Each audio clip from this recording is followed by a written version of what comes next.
یوسف علیہ السلام یہاں سے مصر پہنچے اور مصر کے بازار میں فروخت ہوتے ہوتے ہوتے ہوتے بالآخر شاہی خاندان نے ان کو خرید لیا، کیوں خوبصورت بہت تھے. تو بادشاہ جو مصر کا بادشاہ تھا اس نے خرید لیا، اس نے کہیں دیکھا ہوگا، خرید کے اچھی قیمت پہ لے آیا اور اپنی بیوی سے کہنے لگا اکریمی مسواہو، اس کا خوب اکرام کرنا، عسیٰ ان ینفعنا، یا تو یہ غلام بن کے ہمیں فائدہ پہنچائے گا، او نتخذہ ولدا، یا ہم اس کو اپنا بیٹا بنا لیں گے. کہا جاتا ہے کہ اس کے اولاد نہیں تھی. بعض دفعہ بچے خوبصورت ہوتے ہیں نا تو انسان کا دل نہیں چاہتا اس کو غلام بنائے، انسان کہتا ہے یار یہ تو اپنی اولاد. تو اس نے آپشن دیا کہ بھائی بیٹا بھی ہم بنا سکتے ہیں ورنہ ہمارا خادم بن کے خدمت کرے گا. اللہ فرماتے ہم نے یوسف کو اس طرح ٹھکانہ دے دیا. ولما بلغ اشدہ، جب جوانی کی دہلیز پہ قدم رکھا یوسف علیہ السلام نے، ہم نے ان کو علم اور حکمت دیا. پھر ایک دن کیا ہوا کہ کیونکہ بے انتہا حسین تھے، حدیث میں آتا ہے رسول اللہ صلی اللہ علیہ وسلم نے فرمایا میں نے معراج کی رات یوسف علیہ السلام کو دیکھا. پوری کائنات میں انسانوں کو اللہ نے جتنا حسن بانٹا ہے اکیلا آدھا یوسف علیہ السلام کو دیا ہے. یعنی آپ تصور کر لو نا، کوئی دنیا میں حسین سے حسین دیکھو، اس کو کروڑوں سے ضرب دے دو آپ. ہر پیغمبر کا ایک معجزہ ہوتا ہے نا. معجزے کا کیا مطلب ہے؟ جو آپ کو عاجز کر دے، آپ یہ کام کر نہیں سکتے، آپ کی عقل حیران ہو جائے کہ یار یہ ممکن نہیں ہے. تو موسیٰ علیہ السلام لاٹھی کو سانپ بناتے، عیسیٰ علیہ السلام مردے کو کہتے زندہ ہو جاتا، تو عقل حیران ہوتی ہے نا یار یہ کیسے ہو رہا ہے. تو یوسف علیہ السلام کا معجزہ کیا تھا؟ ان کا حسن. اتنے حسین کے دیکھ کے انسان یہ کہہ سکتے تھے کہ یہ جھوٹے پیغمبر نہیں ہو سکتے، ان کو الگ سے گاڈ گفٹڈ ہے، یہ اتنا حسین ان کو بنایا کسی وجہ سے. تو اب ظاہر ہے اتنے حسین، تو ان جو بادشاہ کی بیوی کی نیت خراب ہوئی، اس نے دروازہ بند کر کے تالے لگائے اور یوسف علیہ السلام کو برائی کی دعوت دی. ابھی یوسف علیہ السلام نے جوانی کی دہلیز پہ قدم رکھا ہے. اس وقت انسان کے جذبات اپنے عروج پر ہوتے ہیں، اور پھر ایک مسافر بھی ہو اسے پتہ ہے کہ یہاں میرے لیے شادی کرنا اتنا آسان نہیں ہے. پھر بادشاہوں کی بیویاں اکثر حسین ترین عورتیں ہوا کرتی ہیں، بادشاہ لوگ تھوڑی بصورت عورت سے نکاح کرتے، تو وہ بھی جوان اور بے انتہا حسین، اور کوئی بدنامی کا خطرہ نہیں ہے، بلکہ اس کی پیشکش کو مسترد کرنے میں بدنامی کا خطرہ ہے. آپ سوچو اس سے بڑی کسی نوجوان کے لیے آزمائش ہو سکتی ہے؟ شیطان ایسے موقع پہ ورغلاتا ہے کہ بھائی اگر میں برائی کر لوں تو کیا کروں، میرے پاس حلال کا آپشن نہیں ہے، میں تو مسافر ہوں، پھر یہ عورت مجھے خود دعوت دے رہی ہے اور تالے بھی لگا دیے ہیں، میرے پاس تو اب بھاگنے کا آپشن بھی نہیں ہے، تو میں کیسے بچ سکتا ہوں؟ تو ایسے موقع پہ نا شیطان کیا سکھائے گا؟ تعویلات. تو قرآن کیا کہہ رہا ہے؟ جب برائی کی دعوت دی یوسف علیہ السلام نے کہا معاذ اللہ، اللہ کی پناہ، انہ ربی احسن مثوایا، میرے رب نے مجھے اتنا اچھا ٹھکانہ دیا، میں تو کنویں میں تھا، وہ مجھے اٹھا کے محل میں لے آیا، تو اب میں اس رب کو ناراض نہیں کر سکتا. دیکھو یہ نہیں کہہ رہے، کتنی سوچنے کی بات ہے. یہ بھی تو کہہ سکتے تھے کہ اللہ میں تو مجبور ہوں، میں تو گھر میں آرام سے رہ رہا تھا، بالغ ہوتا ابا میری ٹائم پہ شادی کرا دیتے، یہ تو میں مسافروں والی زندگی گزار رہا ہوں. یہ نیگیٹو پہلو بھی نکال سکتے تھے نا. لیکن کیا کہہ رہے ہیں؟ نہیں بھائی ہم تو کنویں میں تھے، ہم تو مر جاتے وہاں پہ، یا بازاروں میں فروخت ہو کے کہیں کسی جھونپڑے میں بھی جا سکتے تھے، لیکن ہمارے رب نے احسان کیا کہ مجھے نکال کے کہاں لے آیا؟ بادشاہ کے محل میں. تو اس احسان کا بدلہ میں یہ نہیں دوں گا کہ میں اس خدا کی نافرمانی کروں. اور بعض نے اس آیت کا یہ بھی مفہوم بیان کیا ہے کہ جو بادشاہ ہے وہ میرا رب ہے، اس نے مجھے پالا ہے، میں اسی کی بیوی کے ساتھ خیانت نہیں کر سکتا. اس نے دی اپنے محل میں، اس لیے تھوڑی ٹھکانہ دیا ہے کہ میں اسی کی عورتوں پہ نظر ڈالنا شروع کر دوں.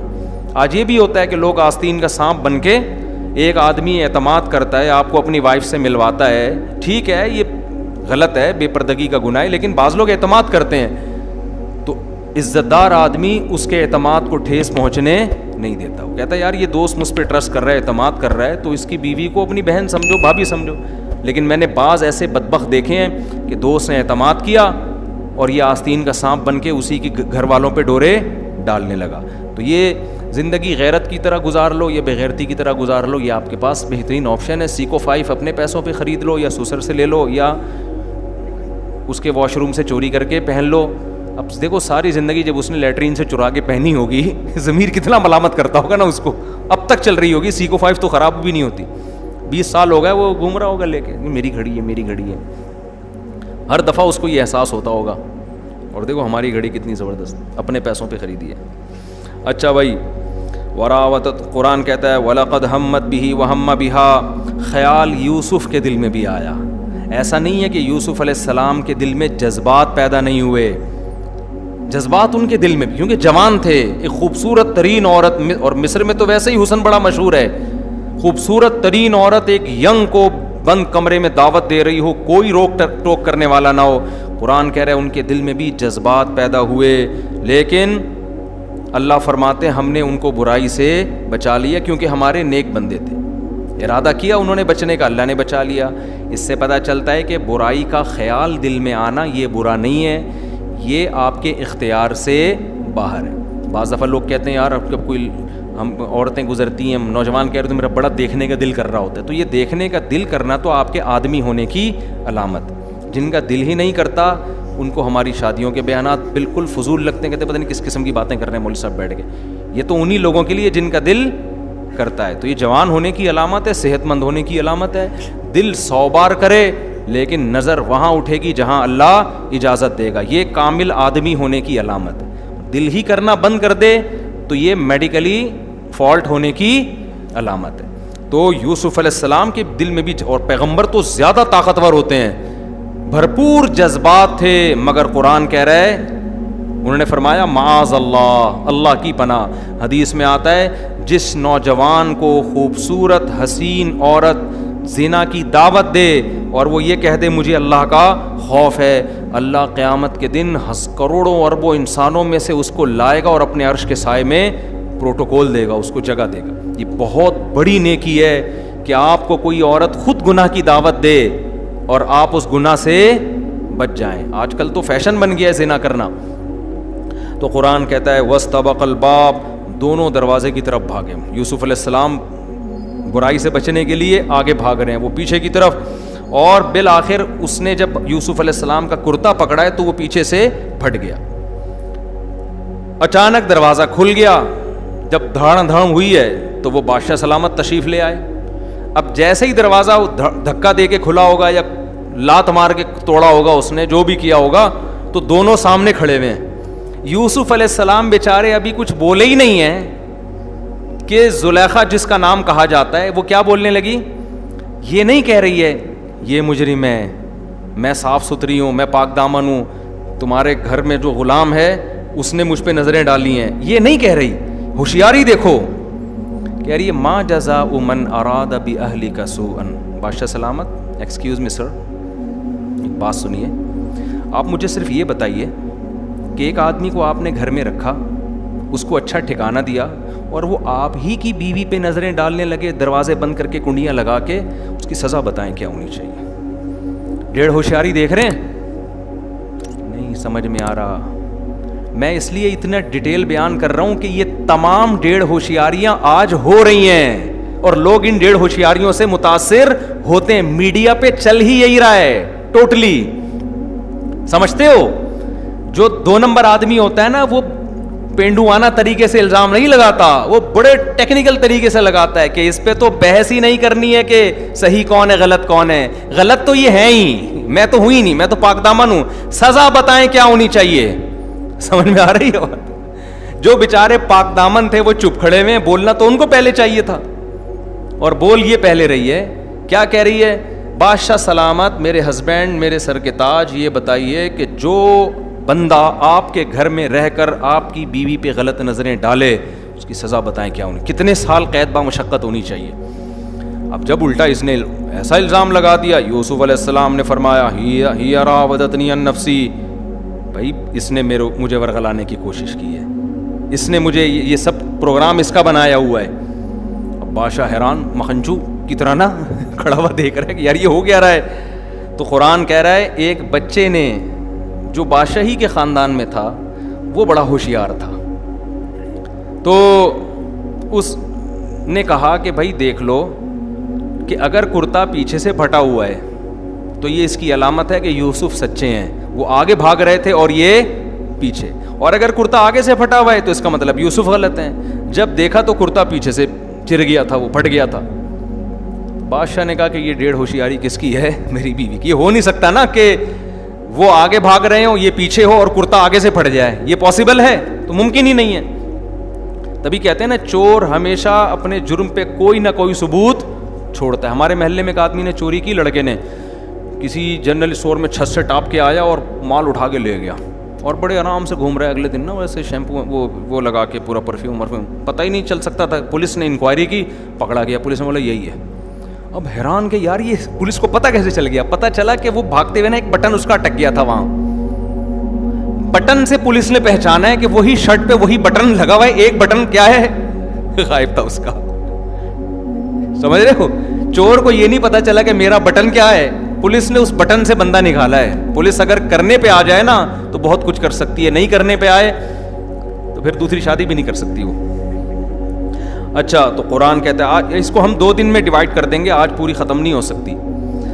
تو اللہ فرماتے ہیں کہ بادشاہ نے کہا کہ انہو من کیدکنا, جب دیکھا کرتا پیچھے سے پٹا ہوا ہے, بادشاہ نے اپنی بیوی سے کہا یہ تیری تدبیر ہے, تو بڑی چالاک عورت ہے.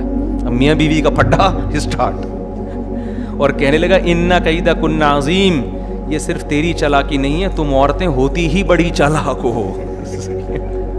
جب کسی بندے کو بدنام کرنے پر آ جاؤ تو تمہاری تدبیریں بہت خطرناک ہوتی ہیں. سیکھ لو, آپ کو میں سمجھا رہا ہوں. ان کیدکن عظیم, تم عورتوں کی تدبیریں ہوتی ہی ایسی ہیں. جب کسی کو رسوا کرنے پر ساری عورتیں ایسے نہیں ہوتی جو بیان سن رہی ہیں, ان کے علاوہ کے بارے میں اس نے کہا تھا. لیکن اب بادشاہ کو اپنی عزت کا بڑا خطرہ ہوتا ہے. آپ کو پتہ ہے بادشاہ اگر اپنی بیوی کو تھپڑ لگاتا, طلاق دیتا, کچھ بھی کرتا, لوگ پوچھتے کیوں چھوڑا. یہ کیس سامنے آتا کہ گھر میں ایک بچہ تھا, لڑکا تھا, اس پہ بیوی عاشق ہو گئی تھی, تو بدنامی کس کی تھی؟ بادشاہ کی. ایسے موقع پہ بڑے لوگ اکثر ایسے کیسز کو کیا کر دیتے ہیں؟ دبا دیتے. یار جتنی بھی بیوی نے بغیرتی کا کام کیا ہو نا, بغیرتی برداشت کرنا آسان ہے, بےزتی برداشت کرنا آسان نہیں ہے. ٹھیک ہے نا, بےزتی افورڈ نہیں کر سکتے. تو فوراً وہ بھی ہوشیار کیا کہنے لگا یوسف علیہ السلام کو, یوسف اعرض عن ھذا, یوسف چھڑ پرے. اعرض اعراض کر, یعنی اس کو پنجابی میں کہا چھڑے, مٹی پا, بس چھڑ یار, اب اس مسئلے کو کائنڈلی زیادہ اچھالنے کی کوشش نہ کرنا, بس چھوڑ دے. واستغفری لذنبک, اور بیوی سے کہنے لگا تو بھی توبہ استغفار کر لے, مسٹیک تجھ سے ہوئی ہے, بس میں اب اس مسئلے کو اچھا نہیں رہا. دیکھو آئندہ ایسا نہیں ہونا چاہیے, ٹھیک ہے نا, آئندہ تھوڑا احتیاط کرو. انکی کنتی من الخاطئین, اور کہنے لگا غلطی 100% تیری ہے, لیکن میں تجھے کوئی سزا نہیں دے رہا, تو سوری کر لے بس. اور یوسف علیہ السلام نے سے کہا کہ تم کیا کر لو, مٹی ڈالو. آپ کو پتہ ہے کہ پازیٹیو چیزیں مارکیٹ میں پھیلتی نہیں ہیں, نیگیٹو جنگل میں آگ کی طرح پھیل جاتی ہیں. بادشاہ نے اپنی بیوی کو خاموش کرا دیا, حضرت یوسف کو, لیکن ظاہر ہے اس کیس کو سننے والے 2-4 اور لوگ بھی تھے. وہاں سے بالآخر بات ہر آدمی نے ایک تو کہا میں آپ کو بتا رہا ہوں, کسی اور کو بالکل بھی نہیں بتا رہا. اس نے کہا میں صرف تمہیں بتا رہا ہوں, ہرگز کسی اور کو نہیں بتانا کہ بادشاہ کے گھر میں یہ کیس ہوا ہے. ہوتے ہوتے 2-4 دن میں پورا مصر یہی باتیں کر رہا تھا, اور خاص طور پر خواتین زیادہ دلچسپی لے رہی تھی. قرآن کہہ رہا ہے وقال نسوۃ فی المدینہ, پورے شہر کی عورتوں نے کہنا شروع کر دیا امرأۃ العزیز, بادشاہ کی بیوی, تراود فتاها عن نفسی, گھر میں غلام پہ عاشق ہو گئی. توبہ توبہ, کسی شہزادے پہ ہوتی ہے بھائی, شاہی کسی دوسرے ملک کے بادشاہ پہ ہو جاتی, غلط تو وہ بھی تھا, لیکن چلو کوئی لاجک تو بنتی ہے نا. عاشق کس پہ ہو رہی ہے؟ ایک غلام جس کو خریدا ہے بازار سے, غلاموں کی طرح گھر میں رکھا ہے, اس پہ عاشق ہو گئی. انا لنراها فی ضلال مبین, یعنی ہمیں اس کے عاشق ہونے پر اتنا اعتراض نہیں ہے, گھر کے غلام پہ عاشق ہونا. انا لنراها فی ضلال مبین, ہم دیکھتے ہیں کھلی غلطی میں پڑی ہوئی ہے, یعنی بہت ہی چی سمجھ رہے ہیں نا, جیسے لوگ طنزیہ باتیں کر رہے ہوتے ہیں نا. انا لنراها فی ضلال مبین. بادشاہ تھوڑی ایسے کرتے ہیں, ان کے پاس تو بڑے بڑے آپشن ہیں. اب بادشاہ کی بیوی نے کہا گل تو مارکیٹ میں پھیل ہی گئی ہے, جتنا بھی ہم نے مٹی پانے کی کوشش کی ہے لیکن بات مارکیٹ میں پھیل گئی. اب میں اگر یہ اناؤنسمنٹ کرواؤں, اخبار میں اشتہار دوں, بھائی یہ خبر غلط ہے, میں عاشق نہیں ہوئی, کوئی ایسی بات نہیں ہے, اب کوئی سنے گا نہیں. اب حل یہی ہے کہ پہلا الزام عشق کا جو لگا ہے وہ تو اس کو تو میں جھٹلا نہیں سکتی. یہ جو دوسرا الزام ہے نا, مجھے بدنام کیا جا رہا ہے کہ غلام پہ عاشق ہو گئی, معاذ اللہ کمتر لڑکے پہ عاشق ہو گئی, تو اس الزام کو اب مجھ سے اپنے آپ سے دور کرنا ہے. اب میں ان مدینہ کی تمام عورتوں کو بلا کے یوسف کی زیارت کرواؤں گی, اور پھر ان کو پتہ چلے گا کہ میری جگہ تم بھی ہوتی تو تم نے بھی کیا ہونا تھا, عاشق ہی ہونا تھا اس کا. تاکہ یہ بدنامی, دیکھو انسان نا سب سے زیادہ اپنی عزت کی حفاظت پہ حریص ہوتا ہے اگر وہ عزت دار ہے. اگر وہ عزت دار نہیں ہے تو پھر اس کو عزت کی بالکل بھی پرواہ نہیں ہوتی. تو جب اس نے یہ دیکھا بادشاہ کی بیوی نے, فلما سمعت بمکرہن, جب سن لیا کہ میرے خلاف ایسی الٹی الٹی باتیں ہو رہی ہیں, ارسلت الیہن, تو شہر کے جو بڑی بڑی عورتیں تھیں نا اونچے اونچے گھرانوں کی, ان کی دعوت کی, ان کو سب کو بلایا. ان کو یہ نہیں بتایا کہ میں تمہیں یوسف دکھانا چاہتی ہوں, وہ آتی نہیں, کہتی ہیں بس چھوڑ پرے, ہوگا نا بڑا خوبصورت ہوگا, بس چھوڑ رہنے دے, جو ہونا تھا ہو گیا, پتہ ہے. تو اس نے کہا نا ان کو بتاؤ نہیں کہ میں کرنا کیا چاہ رہی ہوں, ان کو کھانے پہ انوائٹ کرو. وَأَعْتَدَتْ لَهُنَّ مُتَّكَأً, سب کے لیے گاؤ تکیے لگا دیے. اب شہر کی بڑی بڑی جو اونچے اونچے خاندانوں کی عورتیں تھیں وہ گاؤ تکیوں پہ بیٹھی ہوئی ہیں. وَآتَتْ كُلَّ وَاحِدَةٍ مِّنْهُنَّ سِكِّينًا, اور ہر ایک کے ہاتھ میں چھری پکڑا دی. وَقَالَتِ اخْرُجْ عَلَيْهِنْ, چھری پکڑائی پھل کاٹنے کے لیے. اور جب وہ پھل کاٹنے لگیں اسی دوران, کتنی ہوشیار تھی دیکھو, اسی دوران یوسف سے کہا کہ یہاں سے نکل کے جاؤ سامنے.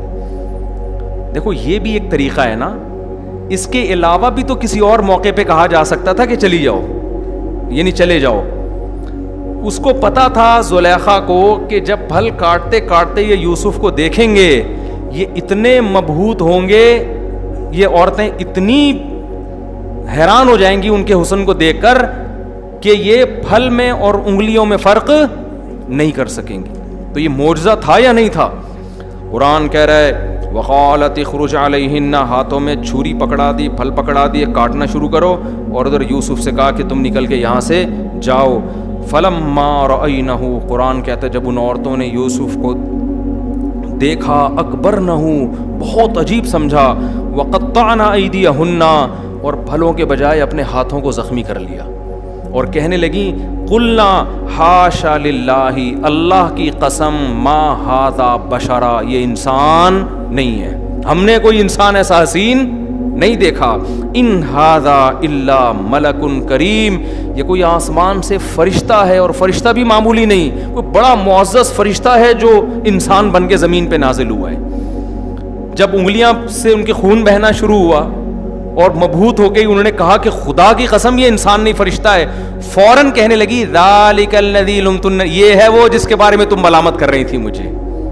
ذالکن الذی لمتننی فی, جو ملامت کر رہی تھی نا, پہلے نہیں بتایا کہ میں اس کو بلا رہی ہوں جس کے بارے میں تم نے مجھے ملامت کی ہے. یہ سب باتیں پہلے نہیں بتائیں, نے کہا پہلے ان کو دکھاؤ پھر میں بتاؤں گی, اب بتاؤ.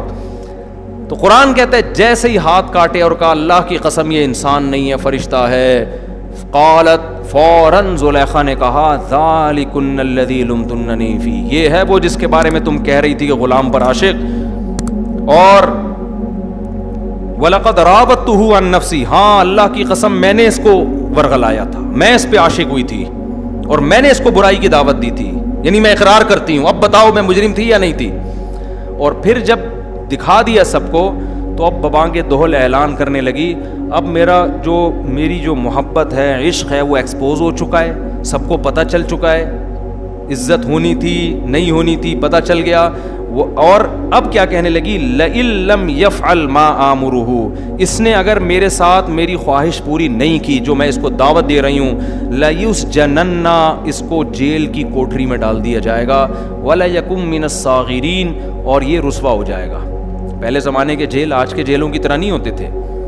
کھلے عام اعلان کر دیا کہ اب میں سب کو اعلان کر کے بتا رہی ہوں, ہمیشہ کے لیے اس کو کہاں ڈلوا دوں گی, بادشاہ کی بیوی ہے, کچھ بھی کر سکتی ہے, جیل میں ڈلوا دوں گی. یوسف علیہ السلام نے ایسے موقع پہ کیا کہا, دیکھو کوئی بھی ہوتا ایسے موقع پہ کہتا کہ اب میں کیا ہو گیا ہوں, بولو مجبور. آج بتاؤ اتنا مجبور کوئی ہوتا ہے جتنے یوسف علیہ السلام ہوئے تھے؟ آج تو لوگ یہ کہہ رہے ہوتے ہیں یار ہماری شادی ابا کرا نہیں رہے, تو اب طوائف خانوں میں جانا شروع کر دیا انہوں نے, کرا نہیں رہے یار ایکچولی میں مجبور ہو گیا تھا, مجھے نیند نہیں آتی, شہوت دماغ پہ چڑھ جاتی ہے, میں ڈپریشن میں جانے لگتا ہوں, تو مجبوری ہے. یوسف علیہ السلام سے زیادہ مجبور کوئی نہیں ہو سکتا. جیل خطرناک ہوتے تھے اور جیل میں ڈاکے لوگ ڈال کے بھول جایا کرتے تھے. پہلے کوئی ٹرس ورس نہیں ہوتے جو قیدیوں کے خیال کرتے ہوں, آج بھول جاتے ہیں, تو پہلے کیا حال ہوگا. اب یوسف علیہ السلام اللہ سے دعا مانگ رہے ہیں, ربی السجن احب الی, اے اللہ مجھے ساری زندگی, جیل کی زندگی اس برائی سے زیادہ محبوب ہے جس برائی کی طرف مجھے یہ عورتیں دعوت دے رہی ہیں. میں اپنے دامن کو زنا کی اور بدکاری کی برائی سے ہمیشہ کے لیے بچاؤں گا. اس سے کیا سبق ملتا ہے؟ پیغمبروں نے شادیاں 4 4 8 8 10 10 کی ہیں, لیکن زنا کے قریب بولو نہیں. حالانکہ والد کے 2 شادیاں, اس کے بعد بھی حضرت یعقوب نے نکاح کیا ہے. اس سے پتہ چلتا ہے کہ دیکھو نکاح کثرت سے کرو, کوئی پابندی نہیں, اللہ خوش ہوگا. برائی سے اپنے آپ کو ایسا بچاؤ کہ یوسف کہہ رہے اللہ ساری زندگی جیل چلا جاؤں لیکن میں اس برائی سے دور رہوں گا. آج کتنے آرام سے زنا کرتے ہیں کہ یار توبہ کر لیں گے ہم. بھائی اتنا آسان ہوتا نا, کر کے توبہ کر لو, کر کے توبہ کر لو, اتنا آسان ہوتا تو معاذ اللہ یوسف علیہ السلام نہیں یہ سوچ سکتے تھے. لیکن وہ کہہ رہے ہیں اللہ مجھے جیل کی زندگی زیادہ محبوب ہے اس برائی سے جس کی طرف یہ دعوت دے رہی ہیں. اور پھر اللہ سے توفیق مانگنے لگے, وَإِلَّا تَصْرِفْ عَنِّي كَيْدَهُنَّ, اے اللہ اگر تو نے اس وقت میری حفاظت نہیں کی تو میں انسان ہوں, بشر ہوں, میں ان کی طرف مائل ہو جاؤں گا. نیکی سے بچنے کے لیے اپنے نفس پہ کبھی بھی اعتماد نہیں کرنا چاہیے, اللہ سے دعا مانگنی چاہیے کہ اللہ ہم اتنے بڑے فنٹر نہیں ہیں, ہم بہت بڑے نہیں ہیں, تو بچا ہمیں. خود بھی ہمت کر رہے ہیں, اللہ سے دعا بھی مانگ رہے ہیں. قرآن کہتا ہے فاستجاب لہ ربہ, اللہ نے ان کی دعا قبول کر لی اور اللہ نے ارادہ کر لیا میں ان کو برائی سے بچاؤں گا. پھر فرمایا ثم بدا لہم من بعد ما رأوا الآیات. اب بادشاہ کی کیونکہ یہ بات پھیل چکی تھی نا سب جگہ, اب سب کو تو پورے مصر کو تو زیارت نہیں کرا سکتے تھے یوسف علیہ السلام کی. بادشاہ کی بھی تباہ کے بدنامی ہو گئی نا کہ بیگم کے ان کے تعلقات چل رہے ہیں. اب بادشاہ نے کہا اب میں یہی کر سکتا ہوں کہ لوگ کہہ رہے ہیں بھائی اگر غلطی تیری بیوی کی تھی, غلطی اگر یوسف کی تھی تو وہ جیل میں کیوں نہیں ہے؟ اس کا مطلب غلطی تیری بیوی کی تھی.